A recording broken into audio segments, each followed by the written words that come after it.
Don't just live for tomorrow, or just live in yesterday. Just be glad for all you have that's in today. Hey everyone, Connie here, and welcome to my blind reaction to Young Justice Outsiders Episode 7. It has been 2 years since we last reacted to this. And if I remember right, the reason was simply like either cutting back or just getting to other things at the time or something like that, where it's like I planned to come back to it and just for 2 years I hadn't. And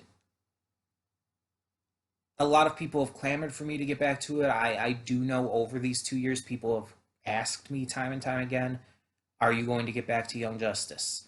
Are you going to react to more Young Justice? And my response is like always been like, yeah, I plan to. I just don't know when. I've got to figure out when I can fit it on my schedule, and there's just other things that I've been wanting to react to more. So yeah. And I'll talk more about that in a second, but real quick, let's just get this out of the way. You might notice from my arm here, and you can see it on this side as well. Ow, that was a mistake. I am sunburned. It happened this past weekend. If you haven't watched any of my other reactions this week so far, just letting you know, if for whatever reason I'm not able to move the same way that I normally do in this reaction, if I'm not, if I make any like, if I wince in pain at any time or anything like that, make any noises of pain, that's why. Because I'm pretty much in constant pain. It's from this. Even getting on this tank top was hard, just because it's on my shoulders and upper arms. It's all on my back and everything. Ow, that hurt. Moving my arms in certain ways, especially my upper arms and shoulders, irritates it. So that was a mistake. But it seems like as long as I keep my position mostly the same, it's only like the most minimal amount of pain. So as long as I'm not moving around a lot, I should be fine enough to do these reactions still. I've been recording before this, so pre-recording stuff for this week, so hopefully I'll be okay. But yeah, if I do ever wince in pain or anything during this, that's why. But back to Young Justice. So it's been 2 years, so I kind of wanted to look back and refresh myself on what happened. So I have up here the list of episodes. And I'm just going to briefly scan over them, talk about what happened, just as kind of a refresher for myself and for you guys as well. So this takes place 2 years after season 2. Metahuman trafficking has increased drastically, and the Justice League is just not being able to do anything. Multiple members of the League resign, and we also get into stuff with Markovia, which means Terra. Although we haven't seen Terra much yet, she was abducted, and things are just like going really bad. So the various members that we've known of Young Justice and all are kind of just getting into things here and there, investigating and figuring out. There's also this bug guy I remember, who was part of it. He was like, I don't remember what his like race or whatever was, but he was helping work with our team. One of the sons, I guess, of the Markov family, one of the princes, is working with them as well because he's gained superpowers. There's also this Middle Eastern girl who was given the nickname Halo, and they're working with her as well. And just kind of like getting the team and everything handled. The bug is Forager, by the way. Now I'm seeing. We've also met McGann's brother and everything. And yeah, just various things like that. I'm not going to go through every single little bit here because there's a lot to go over. But I should be able to get back into it pretty easily.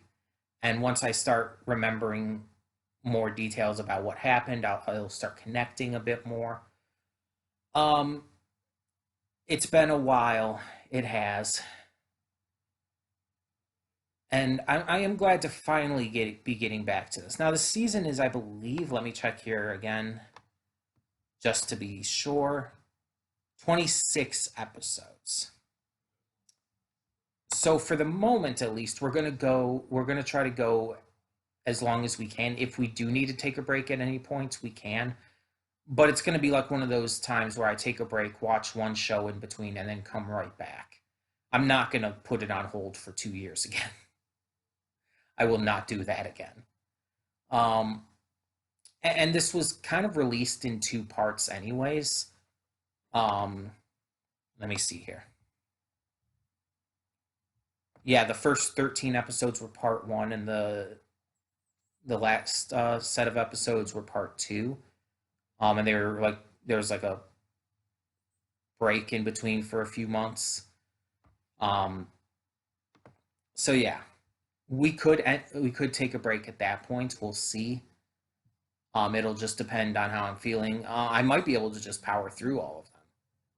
But it's like with a series of this length, usually I would like to take a break, like partway through. We'll see. We'll see. Either way, I am going to finish it. And again, any break we do take is not going to be, again, years long. It'll just be for like one show in between. So I am definitely excited to get back into this. Hopefully I'll get right back in quickly, and I'll be excited to see what we've got. So yeah, let's just get this going. When the screen fades to black, pause this redirect and go to the description below. Follow the link to the reaction, and after you watch it, come back here to the redirect and resume play. Because after it fades to black and then fades back in, everything from that point forward will be my afterthoughts and will contain spoilers to the episode. So, that being said, thank you so much for tuning in, and I will see you at the reaction. And we are back, and we'll begin with spoilers in 3, 2, 1, now. So, yeah. I like that this episode was dedicated to Miguel Ferrer, the original voice of Vandal Savage in Young Justice, who had done many other roles throughout the years in movies and television, and had died back in 2017 to throat cancer. With this episode so heavily focusing on Savage, it was, I feel, the right thing to do to dedicate this episode to him. That being said, this episode had 2 main separate focuses. And I'm going to start with the one that was honestly the B plot first. The B plot was with the heroes in this one. So we have our heroes training the next generation, basically. Brion, Violet, and Forager are being trained by Artemis, Dick, and oh my god, mine is blanking on his name. Connor, that's his name. They're training them to use their powers a little better, to use a little more strategy in the way they fight, and it goes extremely well. And so they're gifted at the end with their new super suits, as well as the chance to create their names, their superhero names, their identities as heroes. Violet chooses to go with Halo, as it was the first name she was given when she met Artemis. It works, it's fitting for her powers, and it sounds good. So Violet is Halo. Brienne makes a joke at first, going with hot lava, but then takes a more serious route, going with the name that was given to his power set by the doctor, by the scientist, which is Geoforce, which is a really good name for him. And Forger's just Forger. The other two have like these deeper meanings behind their names, and it's like Forger's just like, yeah, I'm Forger. I'm good with that. Why fix what isn't broken?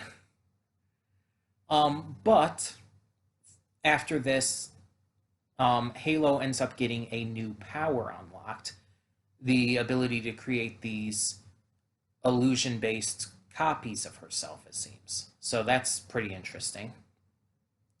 But let's be honest, this episode was focused on the Savages. So a force is coming to invade Earth, and Vandal Savage has to fight back against it to defend it as part of his plans and his own deal with Darkseid, which we find out about. Through all this, we're also hearing about these stories from Vandal's past through his immortality, as read by one of his daughters. She reads about this fight, this rivalry he had with a bear before he had become immortal, about the moment he became immortal, and about when he was Genghis Khan and took on Starro back then. And yes, I did find out it is indeed Starro.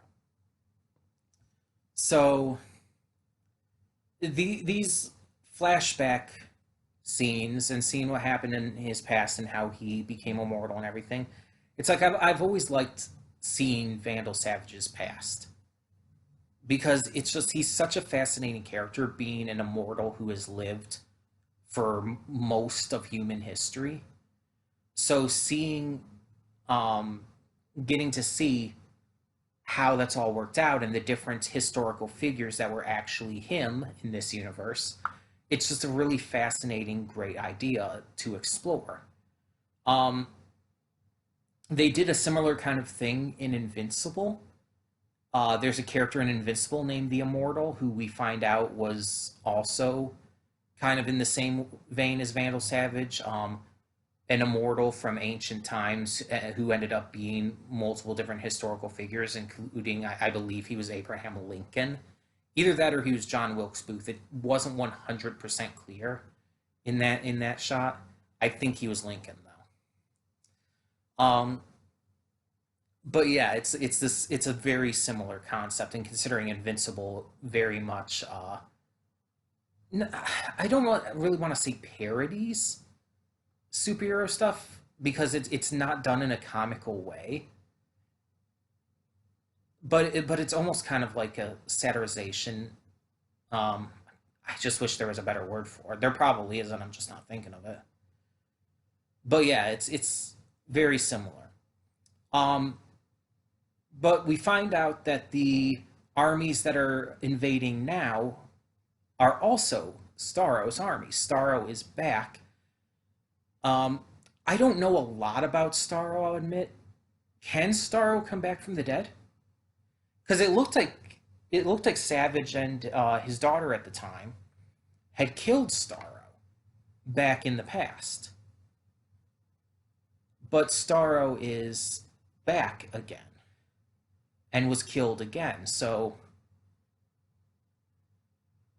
does Starro also have immortality to some degree? I actually don't know. Like, the only things I knew about Starro was what it looked like, the fact that there was mind control involved, and the fact that there were little Starros as well. Also, I believe Star is going to be in the new Suicide Squad, so that's fun. But yeah, I don't know a lot about Starro, admittedly.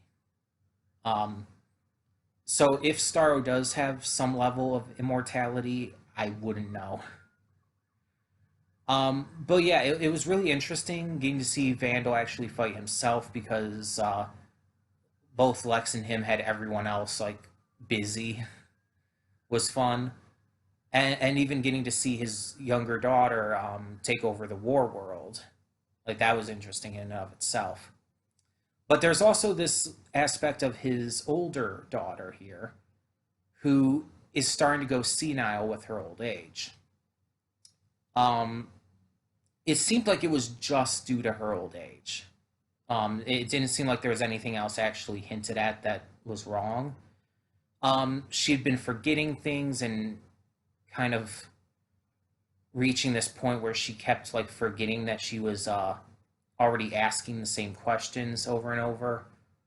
Um, and so when Vandal asked her about the story that she seemed obsessed with and heard her answer, he killed her. He snapped her neck. The younger daughter viewed it as a mercy killing, but she seemed uncomfortable with it nonetheless. Um, I don't think it was though. I think he killed her because of her answer. When he asked why she liked the bear story specifically, she was saying like it's because it was from before you were immortal, before you were this savior, as she put it. And she's like, she was about to say something along the lines of like it was like showing who you really are or something like that. And it's like I think that might have upset him or something. He didn't seem to like it. That's what I got from it. But I don't know for sure. Obviously, we'll have to find out as we continue on. Um, but yeah, I think I've gotten like the gist of what's going on at the moment. Um, we also saw a little bit of Black Lightning hanging out with the Doctor and everything, and them getting drunk and obviously fucking. Like, let's be honest. You know what they went into that room to do. But I like seeing that their relationship is going so well. It's cute. It's cute, and I can ship it, and I can fully get behind it. So I'm glad to be back. I am very glad to be back after 2 years to Young Justice Outsiders.